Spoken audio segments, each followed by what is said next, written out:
Okay. Good evening. இப்போ நம்ம பார்க்க போகிறது என்ன அப்படின்னா, ப்ரொனவுனில் கடைசியாக பார்க்க போகிறோம். ப்ரொனவுனில் நேற்று என்ன பார்த்தோம் அப்படின்னா, எம்ஃபட்டிக் ப்ரொனவுனும் அதர் ப்ரொனவுன்ஸும் பார்த்தோம். இப்போ என்ன பார்க்க போகிறோம்னா, ரிலேட்டிவ் ப்ரொனவுன் அப்படின்னு ஒரு டாபிக். உங்கள் புக்கில் பேஜ் நம்பர் 28 எடுங்க, 28ஆம் பக்கம் எடுங்க. நேற்று எங்கே விட்டோமோ அங்கேருந்து பாருங்கள். ரிலேட்டிவ் ப்ரொனவுன் அப்படின்னு கொடுத்துருக்கேன். ரிலேட்டிவ் ப்ரொனவுன் அப்படின்னா தமிழில் என்ன சொல்லுவாங்க, இணைக்கும் பிரதிபெயர் சொல், இணைக்கும் சொல் அப்படின்னு சொல்லுவாங்க. இந்த ரிலேட்டிவ் ப்ரொனவுன்றது மொத்தம் 4 இருக்குது. நீங்கள் அந்த டேபிள் பாருங்கள். ரிலேட்டிவ் ப்ரொனவுன் கீழே ஒரு டேபிள் கொடுத்துருப்பேன். அந்த டேபிளில் 4 வார்த்தை கொடுத்துருப்பேன். ஹூ, விச், தட், ஹூஸ் அப்படின்னு 4 வார்த்தை கொடுத்துருப்பேன். இந்த 4 வார்த்தைகள் என்ன பண்ணணும்னா 2 வாக்கியங்களை ஒன்றா இணைக்கிறதுக்கு ஹெல்ப் பண்ணும். சரி, அது எப்படி இணைக்குது அப்படின்னு பார்க்கலாம்.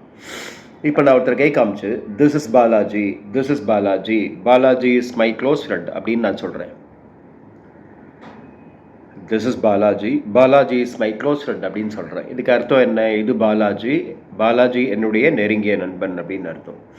இப்போ நான் என்ன பண்ணுறேன், அந்த பாலாஜின்ற பேரை திரும்ப போடாமல் அங்கே நான் ஹீ போடுறேன். This is Balaji, he is my close friend.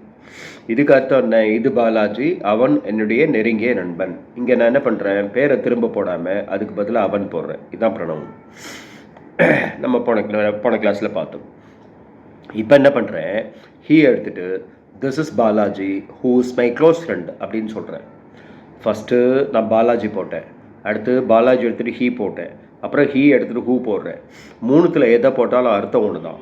ஆனால் பாலாஜி போடும்போது ஹீ போடும்போதும் அங்கே 2 சென்டென்ஸ் இருக்கும். ஹூ போடும்போது அந்த 2 சென்டென்ஸ் ஒரே சென்டென்ஸாக இணைஞ்சிரும். ஏன்னா ஹூ இணைக்கும் வார்த்தை, 2 சென்டென்ஸும் ஒன்றா இணைச்சிரும். அப்போ this is Balaji who is my close friend அப்படின்றது ஒரே வாக்கியம். சரி, இந்த ரிலேட்டிவ் ப்ரொனவுனை நாம் பேசுறதுக்கு யூஸ் பண்ணக்கூடாது, எழுத மட்டும்தான். பேசுறதுக்கு எல்லாரும் யூஸ் பண்ணுறது this is Balaji, he is my close friend. இதையே நீங்கள் பேசுறதுக்கு யூஸ் பண்ணுங்கள். இந்த பேரை திரும்ப போட்டேன் பாருங்கள், this is Balaji, Balaji is my close friend.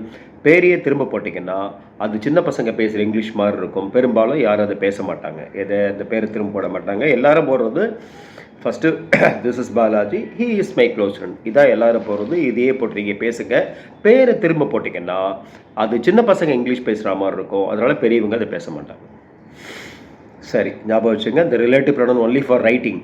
சரி, இப்போ சென்டென்ஸில் ஹூவை நம்ம நடுவில் போடும்போது ஹூக்கு முன்னால் பின்னால் பங்க்சுவேஷன்ஸ் எதுவும் நீங்கள் யூஸ் பண்ணக்கூடாது. Full stop, comma, colon, semicolon, quotation, capital எதுவும் போடக்கூடாது. சாதாரணமாக ஒரு வார்த்தையை நீங்கள் எப்படி சென்டென்ஸில் போடுவீங்களோ அப்படி போட்டு போயிட்டே இருக்கணும்.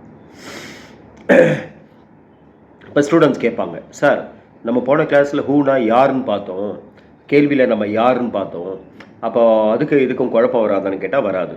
ஏன்னா ஹூவை நீங்கள் கேள்வியாக யூஸ் பண்ணிங்கன்னா இந்த மாதிரி நடுவில் சென்டென்ஸ் நடுவில் ஹூ வராது, ஃபர்ஸ்ட்லேயே வந்துடும். Who is this, who is coming, who are you, அப்படி தான் வரும். 1.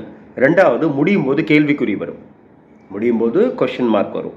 இப்போ இங்கே பாருங்கள், ரிலேட்டிவ் ப்ரொனவுனில் ஹூ நடுவில் வந்திருக்கு, முடியும் போது கேள்விக்குறி இல்லை. ஏன்னா இது கேள்வி இல்லை. புரியுதுங்களா? சரி, வேறு என்ன இருக்குது இதில் சொல்ல வேண்டிய விஷயம்? இப்போ நீங்கள் படிக்கும்போது எப்படி படிக்கணும்னா, this is Balaji who is my close friend அப்படின்னு படிக்கிறோம். ஒரே மாதிரி this is Balaji who is my close friend இப்படி தான் படிக்கிறோம். இப்படி படிக்காமல் this is Balaji who is my close friend அப்படின்னு பிச்சை ஏற்றுனீங்கன்னா கேள்வி ஆகிடும். அப்போ பிச்சை ஏற்றக்கூடாது. பிச்சை ஏற்றக்கூடாது. அப்போ this is Balaji who is my close friend அப்படின்னு பிச்சை ஏற்றக்கூடாது. பிச்சை ஏற்றாமல் ஒரே மாதிரி படிக்கணும். This is Balaji who is my close friend, அவ்வளோதான். ஓகே, ஸோ ஞாபகம் வச்சுங்க. இது பேச்சு வழக்கில் யூஸ் பண்ணுறது இல்லைன்னு முதலே சொல்லிட்டேன். சரி, இப்போ நான் புக்கில் கொடுத்துருக்க எக்ஸாம்பிளில் பாருங்கள். என்ன கொடுத்துருக்கேன், this is Shah who is my close friend அப்படின்னு கொடுத்துருக்கேன். This is Shah who is my close ஃப்ரெண்ட்னா இது ஷா, அவன் என்னுடைய நெருங்கிய நண்பன். இந்த ஹூக்கு அவன் அர்த்தம். This is Radha who is studying with Meena, இது ராதா, அவள் என்னுடன் படித்து கொண்டு இருக்கிறாள் அப்படின்னு அர்த்தம். இங்கே ராதான்றதுனால ஹூக்கு அவள் அப்படின்னு வந்துடும். அது கீழே those are Babu and Gopu who help me once அப்படின்னா அவர்கள் பாபுவும் கோபுவும் அவர்கள் எனக்கு ஒரு முறை உதவினார்கள். இங்கே பாபு கோபு 2 பேர் வர்றதுனால ஹூக்கு நீங்கள் அவர்கள் அப்படின்னு எடுத்துக்கணும். சரியா? ஓகே, அதுக்கு அடுத்த பேஜ் போங்க. அதில் பாருங்கள், விச்சு கொடுத்துருக்கேன். அதில் I bought a pen which writes well, நான் ஒரு பேனா வாங்கினேன், அது நல்லா எழுதுது.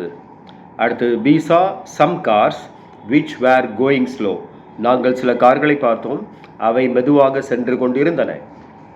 ஓகே, ஸோ அடுத்தது தட்டுக்கு என்ன கொடுத்துருக்கேன்? we saw an accident that was terrible. நாங்கள் ஒரு விபத்தை பார்த்தோம், அது பயங்கரமாக இருந்தது அப்படின்னு எடுத்துக்கணும். அடுத்தது it is a dog that guards our home. அப்படின்னா இது ஒரு நாய், அது எங்கள் வீட்டை பார்த்து கொள்கிறது. That is our TV that is working ப்ராப்பர்லினா அது எங்கள் டிவி, அது நல்லா வேலை செய்து. அடுத்தது ஹூஸுக்கு this is Priyanka whose father was a prime மினிஸ்டர்னா இது பிரியங்கா, அவளுடைய அப்பா பிரதமராக இருந்தார். அதுக்கப்புறம் mine is a BPL TV whose model is fine. என்னுடையது பிபிஎல் டிவி, அதனுடைய மாடல் நன்றாக இருக்கிறது. அடுத்தது என்ன இருக்குது? It is a coconut tree whose age is 4. இது தென்னை மரம், இது ஒரு தென்னை மரம், அதனுடைய வயது 4 அப்படின்னு வருது. சரி, இந்த this is Priyanka whose father was a prime minister நான் சொன்னேன் பார்த்தீங்களா, இது எழுதும்போது சொல்லிட்டேன். அப்போ பேசும்போது என்ன போடுவீங்க? பேசும்போது ஹூஸ் வராது, ஹர் வரும். Her father. அப்போ ஹர் போட்டிங்கன்னா அப்போ 2 வாக்கியம் ஆகிடுவது. திஸ் இஸ் பிரியங்கா ஒரு sentence, her father was the prime மினிஸ்டர்ன்றது இன்னொரு சென்டென்ஸ். இது பேசும்போது. எழுதும்போது தான் இதுன்னு நான் சொல்லிட்டேன். அப்போ சின்ன பசங்க எப்படி பேசுவாங்கன்னா, this is Priyanka, Priyanka's father, வெறும் பிரியங்கா இல்லை, பிரியங்கா போட்டு அந்த முடியும் போது அந்த பேர் முடியும் போது அப்பாஸ்ட்ரஃபி போடணும், போட்டுட்டு எஸ் போட்டால் Priyanka's father was a prime minister அப்படின்னு வரும். சரியா? ஸோ ஞாபகம் வச்சுங்க, இது எல்லாமே ரிலேட்டிவ் ப்ரொனவுன்ஸ் எல்லாமே ஒன்லி ஃபார் ரைட்டிங். சரி, இப்போ நீங்கள் இதுக்கு எக்ஸாம்பிள் எழுதும்போது என்ன பண்ணணும்? ஹூ ரிலேட்டிவ் ப்ரொனவுன், ஹூ வச்சு ஒரு 2 சென்டென்ஸ், விச் வச்சு ஒரு 2 சென்டென்ஸ், அடுத்து தட் வச்சு ஒரு சென்டென்ஸ் 2 சென்டென்ஸ், ஹூஸ் வச்சு ஒரு 2 சென்டென்ஸ். ஸோ இதை மட்டும் ஹோம்ஒர்க்காக வச்சுங்க. இதை நீங்கள் எழுதி அமிச்சிட்டிங்கன்னா இந்த பாடம் முடிஞ்சிடும். எது ப்ரொனவுன்ற பாடம் முடிஞ்சிடும். ஸோ இன்றைக்கி இது பார்த்த மாதிரி வைங்க. நம்ம அடுத்த கிளாஸில் கண்டினியூ பண்ணிக்கலாம்.